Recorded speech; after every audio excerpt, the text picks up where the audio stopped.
দাদা হাওয়া ভালো ভালো হাওয়া, মিষ্টি হাওয়া ভালো। এই হাওয়া থাকুক, মানুষেরও মন সুন্দর থাকুক। এমনি সকালবেলা এখন খুবই হাওয়া ভালো। এই হাওয়া কি অনেকের চিন্তার কারণ হয়ে যাচ্ছে? দেখুন, আমি বলবো যে উপভোগ করুন। নির্বাচনে হার জিত এসব থাকবেই। ফলে এই এই এই মুহূর্তে পশ্চিমবঙ্গের মানুষের যে মেজাজ, সেই মেজাজ হচ্ছে পরিবর্তনের মেজাজ।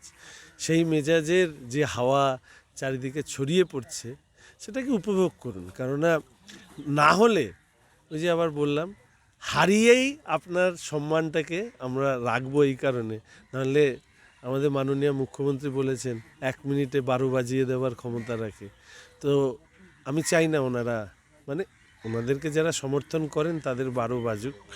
তো সেই জন্যই আমরা এই শক্তিকে পরাজিত করে এই সুন্দর হাওয়ায় পশ্চিমবঙ্গের মানুষ যাতে বেঁচে থাকতে পারে, উন্নতি করতে পারে, এগিয়ে যেতে পারে, সেটা নিশ্চিত করব।